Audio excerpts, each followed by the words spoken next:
Paz, Senhor, irmãos, já mais crianças do que adultos, não é? É bom, é bom, é bom. Amém. Os irmãos abram comigo em Romanos capítulo 12. Eu às quartas-feiras, eu e os irmãos que vêm às quartas, nós estamos a estudar a carta aos Romanos e este capítulo 12, gostava de falar-vos dele, os primeiros 8 versículos. Vou dar um bocadinho o contexto, o panorama para os irmãos que não vêm à quarta-feira, para entenderem. Eh, Romanos 12. Mas ainda antes gostava que lêssemos Romanos 11, capítulo 11, desculpem, versículo 33. 11, 33, depois entraremos no 12, só para dar o contexto. Romanos 11, 33. Diz assim: ó profundidade das riquezas, tanto da sabedoria como da ciência de Deus. Quão insondáveis são os seus juízos e quão inescrutáveis os seus caminhos. Porque quem compreendeu o intento do Senhor, ou quem foi o seu conselheiro, ou quem lhe deu primeiro a ele, para que lhe seja recompensado. Porque dele, e por ele, e para ele, são todas o quê?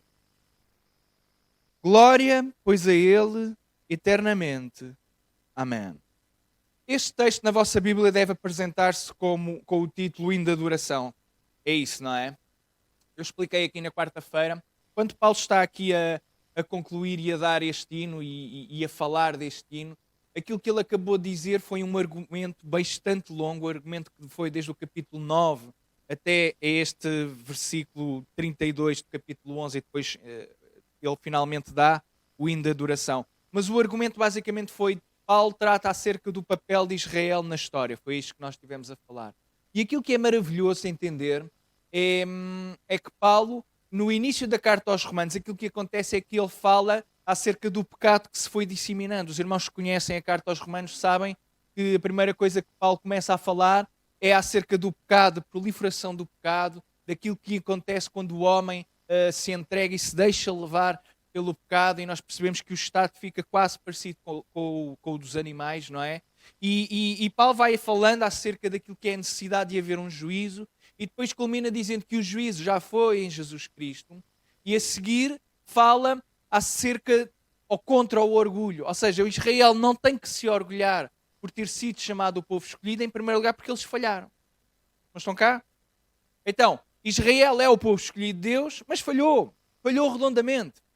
Então eles não têm que se gloriar. Apesar de as promessas serem para eles, quem dá as promessas é também quem realiza as promessas. Deus. E a seguir, Deus não, Paulo, inspirado por Deus, obviamente, fala também contra o orgulho, mas neste caso contra os gentios que estavam na igreja, porque esta é uma carta, a carta aos Romanos, é a carta à igreja que está em Roma. E quando Paulo começa a dizer: olha, mas vocês que são gentios, isto é, vocês que não são de Israel, vocês não têm que se orgulhar, porque o que é que estava a acontecer?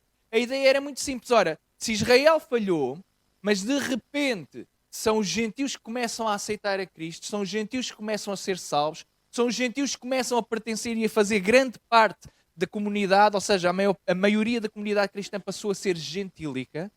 Então poderia haver aqui um certo orgulho, dizendo: olha, os israelitas falharam, mas nós agora é que somos os bons da fita, como assim dizem. Nós agora é que somos os escolhidos, porque nós, como gentios, nós agora é que estamos é que estamos agora enxertados na oliveira, não é? Era esta expressão. E Paulo diz: olha, atenção, meus amigos, vocês também não têm nada que se orgulhar, porque não são vocês que se enxertam a vocês mesmos, é o próprio Deus que vos enxerta. E se Deus retirou aqueles ramos, neste caso Israel, que eram e que pertenciam à oliveira, vocês pensam que Ele também não os vai tirar se vocês não permanecerem fiéis? E depois Paulo vai culminar o argumento dizendo uma coisa, falando daquilo que nós ainda não tínhamos entendido. Quando nós vamos lendo a carta aos Romanos com olhos de ler, irmãos, nós vamos entender o seguinte: é que aquilo que Paulo explicita claramente na carta é que Deus não falhou em nenhum dos seus planos. E quando Deus escolhe Israel, Deus dá a promessa e começa por Abraão. Os irmãos lembram-se? Deus, quando dá a promessa a Abraão, Deus já sabia que Abraão ia falhar. Ou não sabia? Os irmãos acreditam que Deus é perfeito? Quem é que acredita que Deus é perfeito? Eu não consigo ouvir-vos. Se nós acreditamos que Deus é perfeito, se nós acreditamos que Ele é soberano, quando Ele dá a promessa a Abraão, Ele já sabia que Abraão iria pecar. Quando Deus escolhe Israel, Deus já sabia que estava a escolher um povo fiel ou infiel? Infiel. E é isto que é o argumento de Paulo. Paulo diz, olha, Deus é perfeito em tudo. Porque o que é que acontece? A verdade é que pela infidelidade de Israel, o Evangelho chega até aos gentios. E quando chega aos gentios, depois Paulo termina o capítulo 11 falando, mas o papel de Israel ainda não terminou. E o Senhor ainda tem algo a fazer. O Senhor ainda vai conquistar muitos corações de israelitas para Ele. Então o plano é perfeito porquê? Porque Deus escolhe um povo que é desobediente, é verdade, mas pela desobediência o Evangelho alcança-se para outros povos. Vocês estão cá? E quando estes povos começam a converter-se ao Senhor, o Senhor volta e meia, quando chegar a plenitude do número dos convertidos que o Senhor diz que tem que ser, o Senhor diz, olha, este é o número, esta é a quantidade de pessoas que eu sei que se vai converter. A seguir, Deus continua o plano com Israel. E no final, nós temos uma comunidade de israelitas e gentios, onde já não há israelitas nem gentios, somos todos um em quem? Em Cristo Jesus. E quando Paulo se apercebe disto, e ele está a escrever, ele tem este hino. E este hino fala acerca do caminho inescrutável do Senhor. Um caminho que é impossível a qualquer um de nós planear. Porque nenhum de nós, sendo ser humano, consegue traçar um plano perfeito. Porque os nossos planos, para serem perfeitos, tinham que ser, para além do nosso plano, ter que ser perfeito em si mesmo, tudo o que viesse a acontecer, nós tínhamos que ter caminhos, porque, por exemplo, vamos pensar, o irmão pode planear alguma coisa para a sua vida, mas nós já percebemos que raramente a nossa vida acontece como nós esperaríamos, não é? Nós gostávamos que o nosso caminho e que a nossa vida fosse uma reta, sempre em frente, com prados verdejantes, coisas maravilhosas, muitas flores, mas esta não é a vida.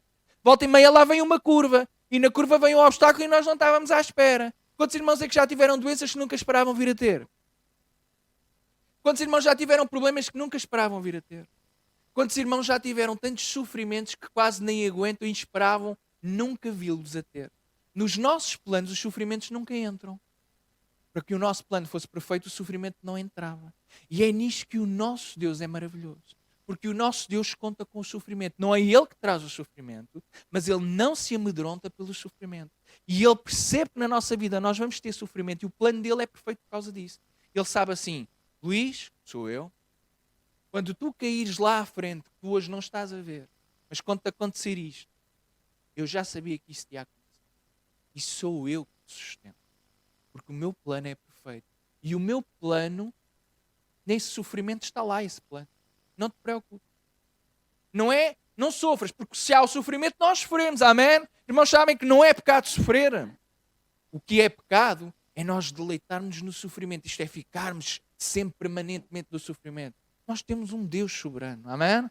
E Paulo está e sabe disso. E então ele tem este hino de adoração. Um hino sobre os planos de Deus. Que ninguém consegue perceber. Ninguém consegue compreender. E ele faz a questão. Deus pediu conselhos a alguém. Nunca ninguém deu conselhos ao Senhor. É impossível dar conselhos àquele que é perfeito e que sabe todas as coisas. Ou quem lhe deu primeiro a ele para que lhe seja recompensado. Nós não demos primeiro a Deus para ele nos recompensar. Irmãos, o que é que eu posso dar a Deus para que ele me recompense? Já pensou nisso? Nenhum de nós consegue dar nada ao Senhor para que ele nos recompense. Ele dá-nos primeiro e depois nós é que vamos fazendo algumas coisas de obediência. Mas Deus não nos dá porque obedecemos. Ele dá-nos porque Ele é gracioso. Amém? Porque dele e por Ele e para Ele são o quê? Todas as coisas. Então as coisas não são para mim, não são para si. São dele, são para Ele e são por Ele. Todas as coisas. Amém? Capítulo 12, porque isto é importante para aquilo que nós vamos ler. Rogo-vos, pois, irmão, pela compaixão de Deus, que apresenteis os vossos corpos em sacrifício vivo, santo e agradável a Deus, que é o vosso culto. Paulo acabou de dizer que nós ninguém tem nada para se gloriar. Porque a única pessoa a quem nós podemos gloriar é o próprio Deus. Porque Ele é o único que é o quê? Perfeito. Ora, se Ele é o único que é perfeito, e se o plano dele, que é este plano da salvação, é perfeito, porque mesmo diante da infidelidade dos judeus e mesmo diante da infidelidade dos gentios, o Senhor organiza todos de forma a que a sua salvação chegue a todos. E isto é a perfeição.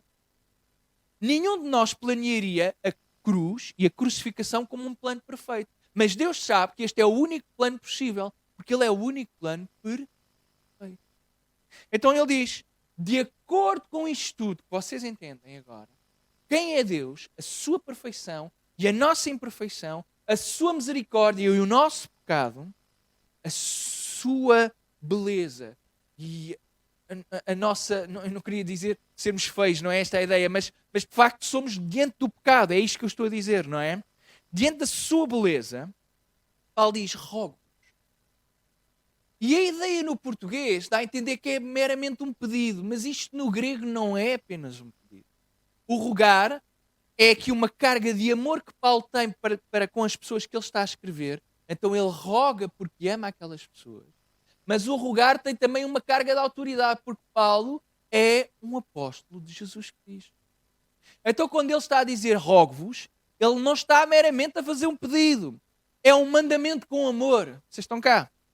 É, façam isto. Eu peço-vos em amor, mas façam isto. Façam isto porquê? Por causa de tudo aquilo que Deus é. Por causa dos seus caminhos. Porque pela impossibilidade nós temos de compreendermos os seus planos. Rogo-vos, pois, irmãos, pela compaixão de Deus, que apresenteis os vossos quê? Irmãos, e corpos não é meramente aquilo que é exterior. Corpo, soma, em grego, é a plenitude do nosso ser. Quando a Bíblia fala do corpo, está a falar de nós. Aqui o corpo é nós, na nossa plenitude. E Paulo está a dizer que nós devemos apresentar o nosso corpo, todo o nosso ser, tudo aquilo que nós somos, tanto no interior como no exterior, mas é aquilo que provém do interior e que passa para o exterior. A ideia é esta. Então, todos nós, eu próprio, Luís, com tudo aquilo que eu sou, quer no meu exterior, quer no meu interior, inclusive é nos meus pensamentos que ninguém sabe, mas o meu Deus sabe. Não está cá. Não sabe que Deus conhece os seus pensamentos. Não sabe quando você está aí e está a pensar no almoço, o que é que vai almoçar, no culto. Deus sabe o que é que você está a fazer. E o pastor não sabe. E o irmão também não sabe o que o pastor está a pensar. Não pensem porque é que eu estou a pregar, que às vezes também não estou a pensar no almoço. Também pode-me acontecer. De vez em quando fico com fome. Não é isso. A ideia é, Deus sabe tudo. Deus sabe tudo de nós. Isto é bom e é mau ao mesmo tempo. É bom porque nós sabemos que não há nada que possamos esconder ao Senhor, e é mau porque nós sabemos que não há nada que possamos esconder ao Senhor. Não é? Apresenteis a vocês mesmos completos com tudo o que vocês são como um sacrifício vivo. Irmãos, não podemos esquecer que na cultura do judaísmo do primeiro século, o sacrifício, apesar de já não se fazer, isto é até porque depois a partir do momento em que o templo é destruído, os sacrifícios cessam, não é? Mas a ideia do sacrifício, ela é muito presente. A ideia do sacrifício é aquilo que era preciso oferecer para a expiação dos pecados. Mas aqui nós não oferecemos o nosso corpo para a expiação de pecados. A ideia é que nós sejamos um sacrifício não para a morte, mas para a vida. Porquê? Porque nós já fomos vivificados pelo Senhor. Então nós somos vivos. Paulo fala nisto na carta aos Romanos. Como, pois, sendo nós vivos, ainda vivemos para o pecado? Não é possível. Ou nós estamos mortos e vivemos para o pecado, ou nós estamos vivos e vivemos para... E viver para Deus implica este sacrifício que nós temos que dar. Em que nós vivamos na nossa plenitude como um sacrifício vivo, santo e agradável a Deus, que é o vosso culto racional. E aqui o racional não tem a ver simplesmente com a mente, isto é, com a razão. Não é porque Deus é razão e nós também somos razão, que o elemento que nos conecta a Deus é a nossa razão. Esqueçam isto. Não é isso. O culto racional É aquilo que basicamente significa isto é o óbvio que deve acontecer. Pois vejam, se eu acredito em Deus, se eu acho que Ele é perfeito, se eu acho que os seus caminhos são perfeitos e se eu acredito que o seu sacrifício é suficiente para dar e para alcançar a salvação, então a única coisa óbvia que eu devo fazer é entregar-lhe toda a minha vida. Porque Ele acabou de me resgatar. Então o culto racional é isto. É aquilo que é o óbvio para todos aqueles que acreditam. De facto, Deus é quem diz que Deus é. Você acredita que Deus é mesmo Deus? Então, se acredita, o culto racional é eu entrego-me então totalmente ao meu Senhor. Este é o único culto possível. Não há forma de cultuar ao Senhor por metade. Eu entrego 90%. Esqueça, não funciona. 50%, ainda menos, ou ainda menos, não é igual a 90%. Deus quer-nos por completo. É isto que Romanos está a dizer. Paulo está a falar da sua autoridade apostólica. Não é um pedido humano, é um pedido divino, porque é a autoridade apostólica que está aqui em questão. Rogo-vos que apresenteis o vosso corpo, os vossos corpos, em sacrifício vivo, santo e agradável a Deus, que é o vosso culto racional. É o óbvio. É aquilo que, diante da razão do ser, daquilo que Deus fez e faz todos os dias na nossa vida, eu só tenho uma ação possível. É entregar-me totalmente, com tudo aquilo que eu sou. Com os meus defeitos, mas também com as minhas virtudes. Com as minhas forças, mas também com as minhas dificuldades. Com a minha adoração, mas por vezes também com a minha desobediência. E dizer, Senhor, eu sou e estou tal como estou, mas não quero ficar como estou. Então eu entrego-me em sacrifício vivo a Ti, porque sei que ao sacrificar-me a Ti, eu vou sendo transformado diariamente. E aquilo que nós queremos é ser transformado. Porque, irmãos, também não é bom, não é bom não, é pecaminoso. Porque hoje em dia há a ideia que nós vivemos como estamos e então ficamos como estamos. Isso não é bíblico. Nós devemos vir como estamos. Mas Deus vai nos transformar para que sejamos como Ele quer que nós, como Ele quer que nós sejamos. Amém? E os irmãos sabem, mas como é que Deus quer que eu seja? Querem que eu vos dê uma novidade que não é novidade nenhuma. Irmão, se não sabe como é que Deus quer que você seja, eu vou-lhe dar um exemplo. Deus quer que você seja como Jesus Cristo. Mas eu não gostava muito disso. Mas é isto que Deus quer para a sua vida. Deus quer que nós sejamos como Jesus Cristo. Ele é o autor, o consumador da nossa fé, da nossa salvação. É nele em quem nós depositamos a nossa fé, obviamente. Mas não é simplesmente depositar a nossa fé. Ele é o nosso exemplo supremo. Ele é o primogênito, o primeiro. Mas nós viemos a seguir porque somos filhos por adoção. Não somos Jesus Cristo, claro que não. Mas a nossa vida e o nosso objetivo é que nós nos entreguemos a Deus de tal forma que o Espírito Santo opere em nós a tal ponto que nós, cada dia que passa, sejamos mais parecidos com o nosso Senhor e com o nosso Salvador. Amém? E como é que nós fazemos isto? Falta a dizer, olha, em primeiro lugar, vocês devem se entregar totalmente a Deus, cultuando racionalmente. E não vos conformeis com este mundo, mas transformai-vos pela renovação do vosso entendimento, para que experimentais qual seja a boa, agradável e perfeita vontade de Deus. Irmãos, eu como pastor, aquilo que eu às vezes mais ouço, e às vezes as pessoas não expressam isto, mas é nas conversas, nas entrelinhas, é a grande dúvida que assola ao crente é qual é a vontade de Deus para a minha vida. O que é que Deus quer que eu faça? E é uma pergunta pertinente. Mas muitas das vezes as pessoas quando fazem esta pergunta estão a pensar, ou aquilo que elas esperariam é uma resposta quase profética. Olha, aquilo que o Senhor quer que tu faças é que vás para a China e pregues. Não é. Na maior parte das vezes a nossa vida não é assim. Nós devemos saber e devíamos querer e perguntar qual é a vontade de Deus para tudo aquilo que acontece na nossa vida. Quando nos levantamos de manhã, Senhor, qual é a tua vontade para este dia? Não é?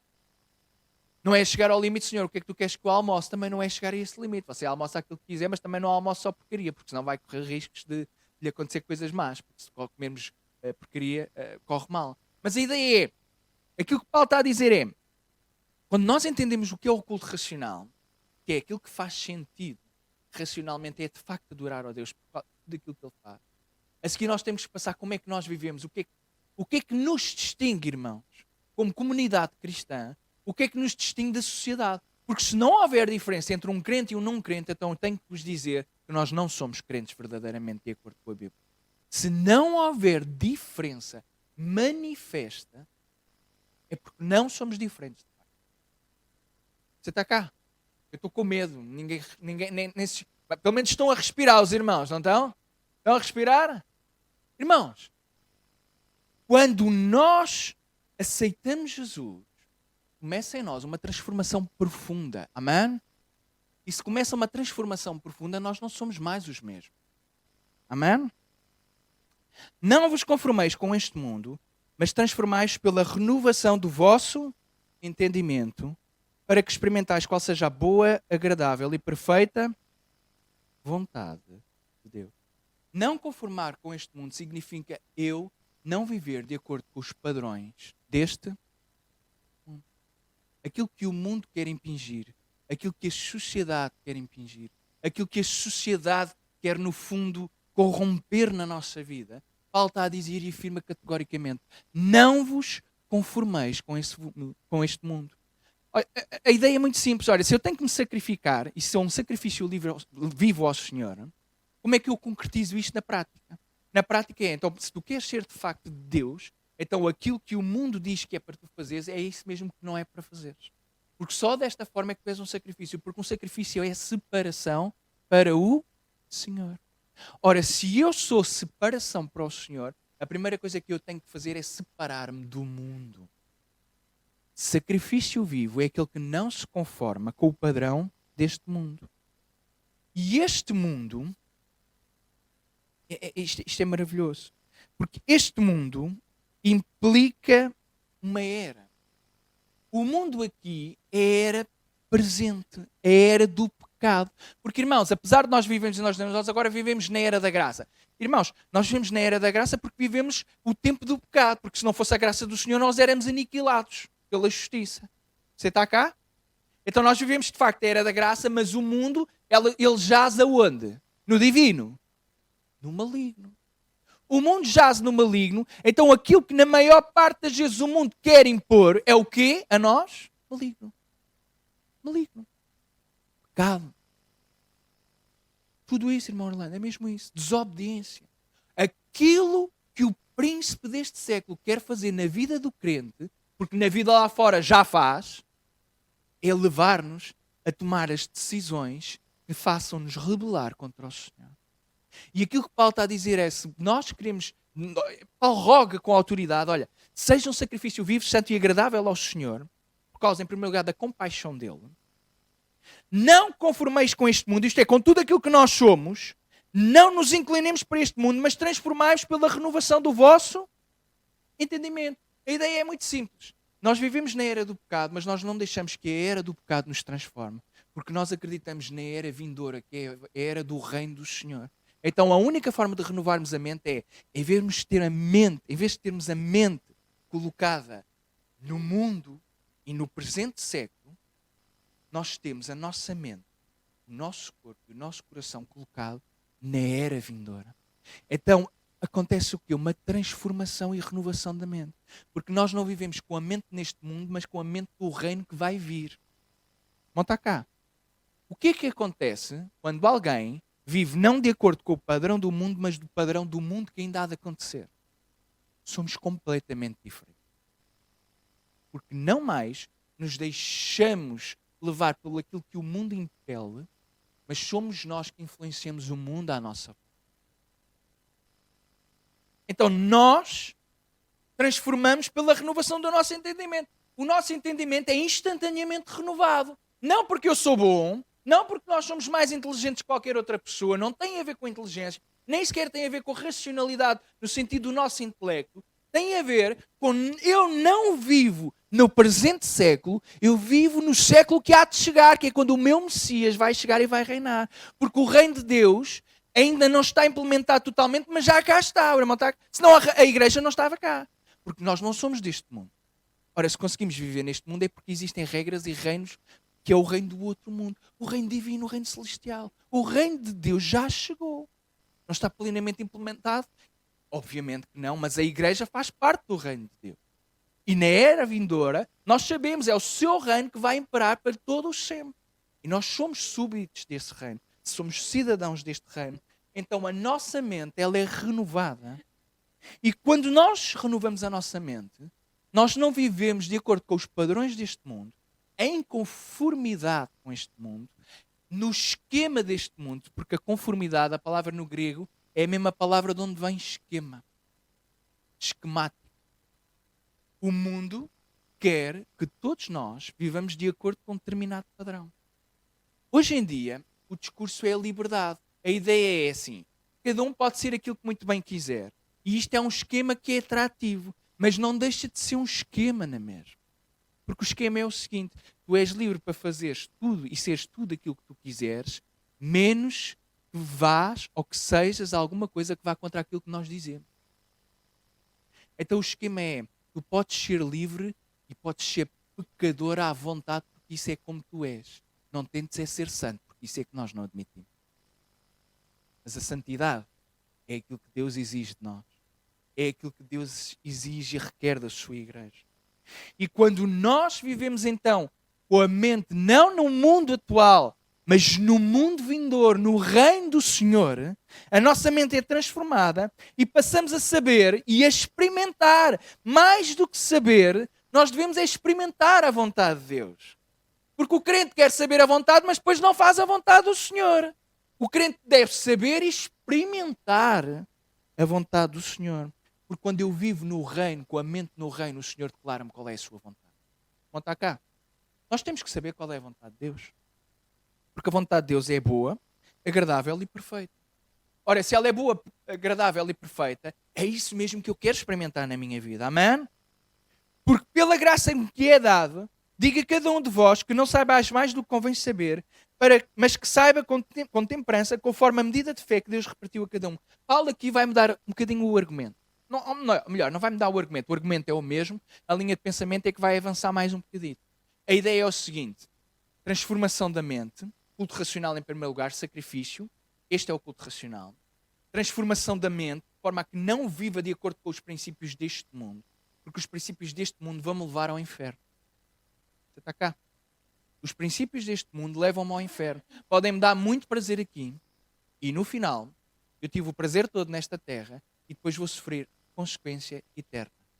Eterna. Eterna. Eternamente desgraçado. Aquilo que eu quero ser é eternamente abençoado. E agora ele fala, isto é aquilo que nós individualmente fazemos.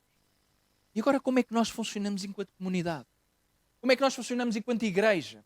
O que é que nós devemos fazer? Porque vejam, a igreja, apesar de ser constituída por pessoas imperfeitas, a ideia é que a verdadeira igreja não é apenas constituída por pessoas imperfeitas, porque imperfeitos todos nós somos, isso sabemos. Mas é constituída por pessoas que estão a olhar para o reino e têm a sua mente constantemente transformada, não conformados ao mundo. Por isso é que eu digo, nem todos os que estão na igreja são de facto a igreja que Deus diz que é a igreja.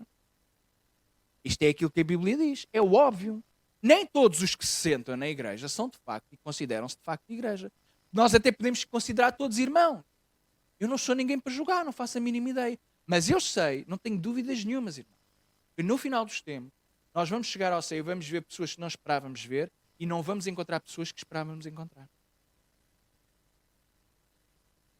Esta é a vida. E isto é aquilo que a Bíblia diz. Nós em português dizemos, em Portugal dizemos, quem vê caras não vê. O nosso Deus vê tudo por completo. Vê tudo por completo. E isso é o bom e o mau que eu dizia há bocadinho. Porque pela graça que me é dada, diga a cada um entre vós que não saiba mais do que convém saber. Irmãos, isto é maravilhoso. Paulo está a dizer, então agora vamos lá, já tratamos do indivíduo, agora vamos ver como é que nós nos devemos comportar enquanto comunidade cristã renovada pela mente. Olha, em primeiro lugar, deixem-nos dizer o seguinte, não convém saber mais do que aquilo que convém. Há coisas que nós não precisamos de saber. E nem devemos saber. Sabem porquê? Faz-nos mal. Faz-nos mal saber tudo. Então, por isso é que é tão importante isto. Cada um não saiba mais do que convém saber. Então há uma medida de saber que a cada um nos convém ter. E essa medida não deve ser ultrapassada. É isto que Paulo está a dizer. Isto é maravilhoso. Então nós não devemos andar à procura de saber tudo, porque há uma medida para cada coisa que nós devemos saber. E depois ele diz, mas que saiba com temperança. Mas dentro da medida que saiba ainda ao menos com temperança.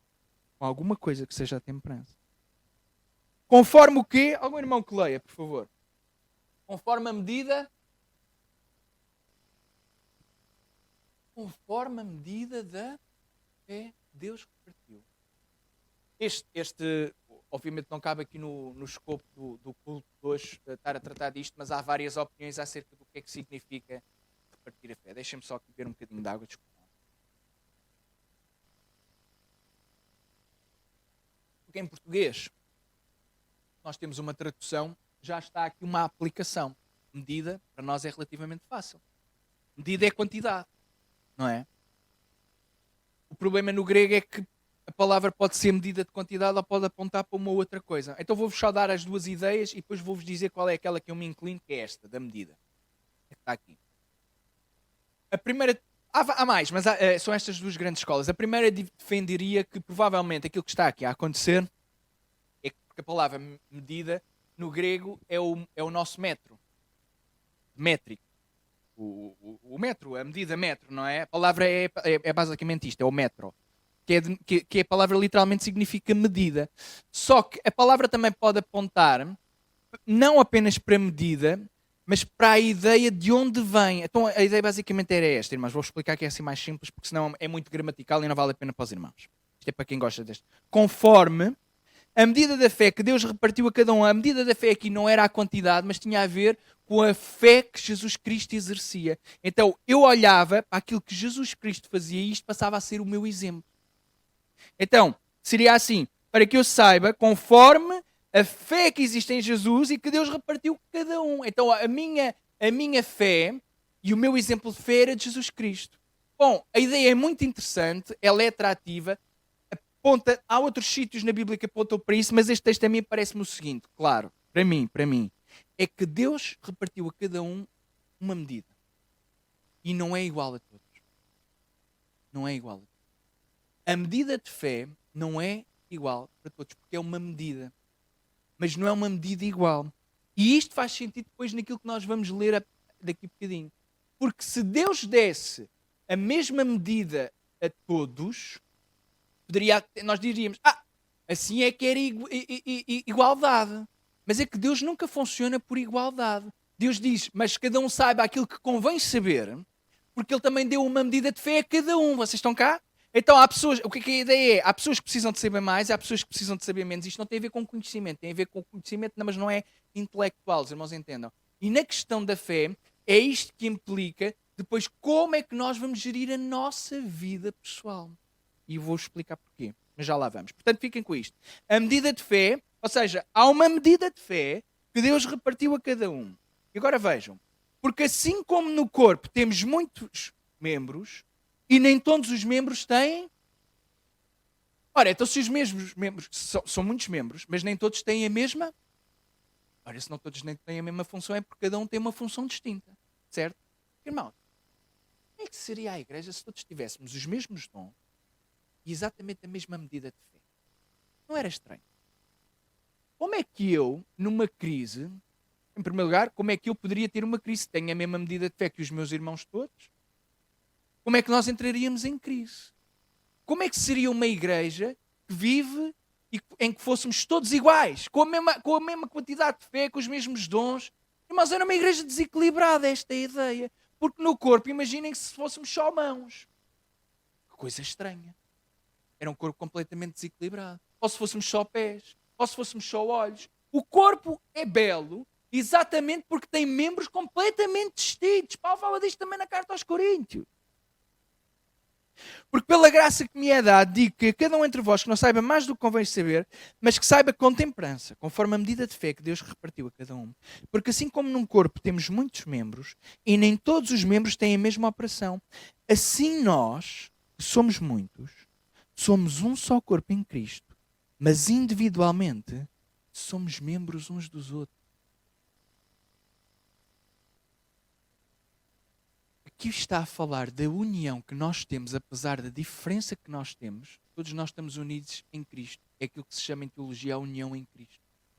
Todos nós estamos unidos uns aos outros e depois todos unidos a... Nós estamos unidos aqui.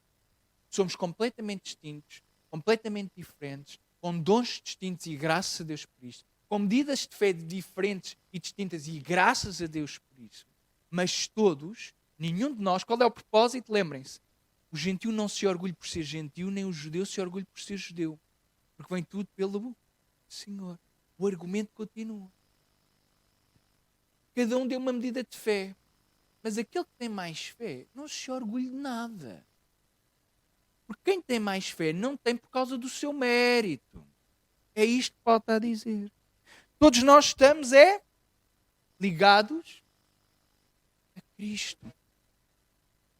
De modo que tendo diferentes dons, o quê? Segundo o quê? De modo que tendo diferentes dons, segundo a graça que nos é... Ora, então os dons são tomados. Eu tomo os dons do Senhor. Eu escolho quais são os dons que tenho. Segundo a graça que nos é... Em primeiro lugar, dizer o seguinte, irmãos. Não há crente que não tenha dom. Todo crente tem dom. Eu não fico irritado, mas começo-me a coçar quando o crente diz que não sabe qual é o seu dom. Tem que saber, irmão. O crente tem que saber qual é o seu dom. Porque Deus dá.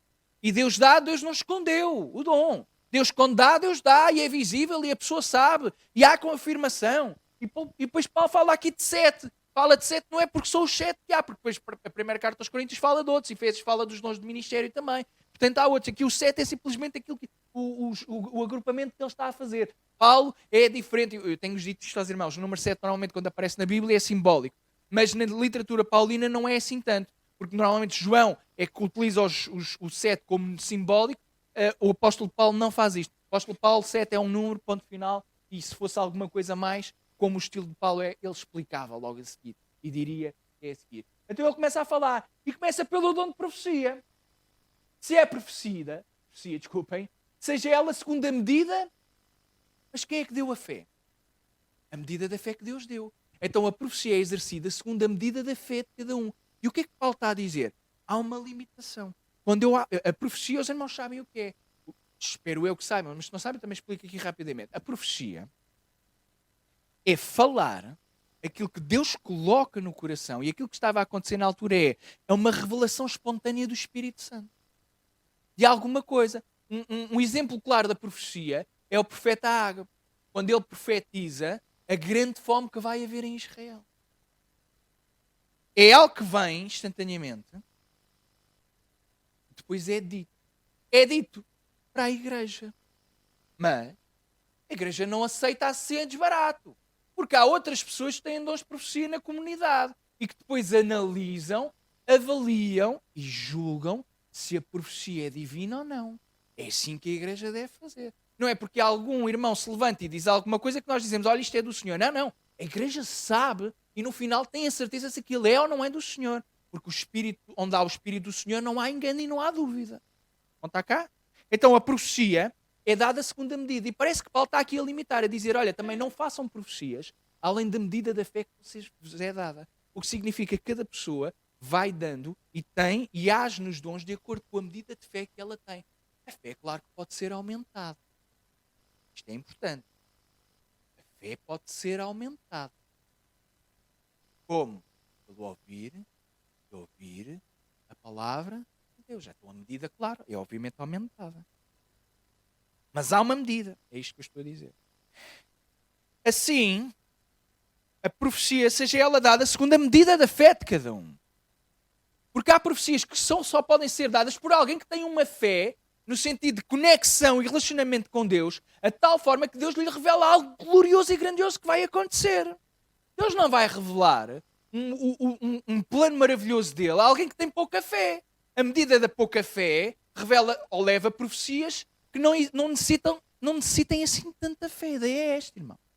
Quando alguém diz, olha, vai haver uma grande fome e nada dava a indicar que isso ia acontecer, esta profecia tinha que ser julgada. Olha, ela só iria ser julgada em primeiro lugar quando houvesse a fome, não é? Quando houvesse a fome é que a pessoa tinha a certeza que aquilo iria acontecer. Mas vejam, não é só isto que acontece. Porque eles começam a preparar-se para a fome que vai chegar. Também deixemos dizer, se nós recebemos uma profecia e ficarmos à espera que ela se realize só, sem nos prepararmos para ela, vamos sofrer a fome que os outros todos sofrem. Não é?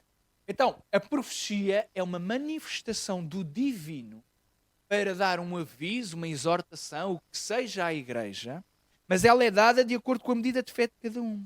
Agora vejam, se é ministro, seja em ministrar. E aqui o ministrar é o serviço. Há pessoas cujo dom é o serviço. Então, se é para servir, a ideia é então que sirva, mas que a sua mente esteja única e exclusivamente no ministrar. Esta é a ideia, irmão, está cá. Então, a profecia deve ser dada de acordo com a medida da fé. O servir de acordo com o próprio serviço. Então, serve-se não para se receber louros ou glória das pessoas, mas serve-se porque este é o dom que Deus deu. Eu conheço pessoas cujo dom é o servir. Está cá. E pessoas que servem, e não é só pessoas que servem, é as pessoas que têm o dom de servir, elas servem não para receber glória de ninguém, mas servem porque é a chamada que Deus colocou na sua vida. E estamos a falar de como é que a igreja deve viver. Ou que exorta, ou se a ensinar que haja dedicação ao... Irmãos, quem ensina, em especial na igreja, aqui normalmente é os pastores, um pastor que não se dedica, e isto digo com toda a honestidade, durante muitos anos, cada pessoa, se eu perguntar aos irmãos o que é que para vocês é um pastor, cada um de vocês vai dizer uma ideia. Mas aquilo que é bíblico é isto. O pastor é aquele que se dedica e que se tem de dedicar claramente àquilo que a palavra de Deus diz. E ensina, o pastor tem que gastar horas, horas e horas na preparação daquilo que vai entregar de alimento à igreja. Durante muitos anos os pastores faziam tudo e mais alguma coisa, menos dedicar-se à palavra. Sabem o que é que acontece? É quando a igreja não é ensinada naquilo que a palavra de facto diz, fica uma igreja coxa. Porque a igreja ouve pregações, mas a pregação que está a ouvir não tem o conteúdo da palavra do Senhor. Tem aquilo que é a opinião da pessoa. Eu não venho para aqui transmitir as minhas opiniões, se mostra é mais que fazer do que estar a ouvir a minha opinião. O meu compromisso com esta igreja e o compromisso que eu tenho que ter com Deus, porque é da palavra, é que aquele que ensina aprenda mesmo. Ensine com dedicação. Então ele tem que se dedicar. A ideia é que cada dom que Deus dá a cada um de nós, que haja dedicação a esse dom. Porque o que é que acontece? Lembrem-se, o foco e o panorama é não haja orgulho. Então eu não posso olhar, eu ensino, mas eu gostava era de exortar. Ou eu ensino, mas eu gostava era de profetizar. Ou eu ensino e eu gostava era de servir. A ideia é que eu não sinto inveja de ninguém. Mas também não sinto orgulho de nada. Porque se o dom é dado por Deus, eu tenho é que me dedicar ao dom do Senhor e não invejar o dom do meu irmão. Você está cá. Então a ideia é, se Deus te deu uma medida de fé, então exercita essa medida de fé. E Deus deu-te um dom porque deu, então dedica-te a esse dom. E faz esse dom. O problema da igreja qual é que é? Quando nós começamos a querer atropelar-nos uns aos outros. Então há pessoas que não têm um determinado dom e aqui em Tomar não, que os irmãos são santos, graças ao Senhor, não é? Mas irmãos, e agora estou a ser honesto, não me estou aqui a lembrar de ninguém daqui Tomar. Honestamente não estou. Se fizesse um esforço, se calhar até me lembrava, mas não é isso, não vou fazer isso. Mas eu lembro-me das igrejas onde estive, e só estive numa, portanto estou à vontade de falar. A igreja onde eu estava era a congregação da Serra da Luz, mas era Benfica, eu ia a Benfica e à Serra da Luz. Mas eu lembro-me que grandes problemas começavam quando as pessoas não têm um dom e tentam exercitar o dom que elas não têm. Corre sempre mal. Corre sempre mal. Porque Deus dá dons de acordo com uma medida de fé, mas é Ele que dá. Não sou eu que busco. Irmão, eu se pudesse, eu mudava a minha personalidade, mudava o meu estilo e mudava até a forma como pregava. Se eu puder, mas isto é o meu estilo. É a forma como Deus me deu. Não, eu até posso treinar e até... Não dá. Isto é a minha forma. Eu não invejo ninguém, nem quero ser como ninguém. Quando era mais novo, quando estava a começar, olhava e dizia, eu gostava de... Hoje em dia eu estou tranquilo com isso. O meu dom é ensinar e eu dedico-me ao ensino, ponto final. É o meu dom. É o meu dom. Há outras coisas que eu tenho que melhorar, mas este é o meu dom, é aquele em que eu exercito mais. E o irmão tem que saber qual é o seu dom para que exercer esse dom. Irmãos, eu sou efetivo, eu sou eficaz. É única e exclusivamente naquilo que Deus me dá. Aquilo que Deus não me dá, eu não consigo fazer nada. O que exorta, use esse dom a exortar. É interessante, porque faz uma diferença entre ensinar e exortar. As palavras elas estão muito interligadas, porque a pregação, por exemplo, o ensinar pode ser ensinar e também tem parte de exortação, não é? E não significa que o irmão só tem um dom, o irmão até pode ter alguns destes, não é? Mas há uma diferença entre ensinar e exortar. O ensinar é dar conteúdo, é falar aquilo que, por exemplo, a palavra de Deus diz. O exortar é como é que eu aplico à minha vida aquilo que eu acabei de aprender. E há pessoas que têm este dom de exortar. Irmão, então você já ouviu a palavra do Senhor que diz isto, isto e aquilo? Ah, sim, já ouvi, irmão. Então, irmão, não faz isto agora na sua vida. Isto é uma exortação. Porque, irmãos, o crente sabe muito da Bíblia. Eu espero que sim, pelo menos. Hoje em dia também cada vez menos, porque as novas juventudes, as novas gerações gostam um pouco de ler a Bíblia. É uma pena, não. É dramático. É mesmo dramático. Mas nós conhecemos a Bíblia. Os irmãos têm muitos anos de crentes. Os irmãos já leram a Bíblia. Os irmãos conhecem a palavra do Senhor. Mas não basta conhecer a palavra do Senhor. É preciso aplicá-la. E é aqui que vem a exortação. É na nossa vida. Porque o que é que nós vimos há bocado? Nós queremos saber qual é a vontade do Senhor e experimentar a vontade do Senhor. A vontade do Senhor não se experimenta fora da Bíblia. Fora daquilo que é a sua palavra. Então eu, para experimentar a vontade do Senhor, eu tenho que a conhecer. Eu preciso de ser exortado a aplicar aquilo que eu acabei de ouvir aos efeitos e às coisas e às questões da minha própria vida. Então, no problema que eu tenho, eu penso, Senhor, eu conheço a tua Bíblia. Como é que eu aplico a tua Bíblia a esta situação? E é aqui que muitos de nós às vezes falhamos. Porque nós conhecemos a palavra, mas não sabemos aplicá-la ao problema concreto da nossa vida. Então é preciso que na igreja hajam os exortadores. O exortador não é aquele que só está na cabeça, não é isso. O exortador é aquele que ajuda ao irmão, ajuda-me a mim, a nós aplicarmos aquilo que aprendemos pelos aqueles que nos ensinam. E o exortador ajuda-nos a aplicar à nossa vida para que nós experimentemos qual é a boa, santa e agradável vontade do Senhor. Perfeito, desculpa. O que preside com cuidado.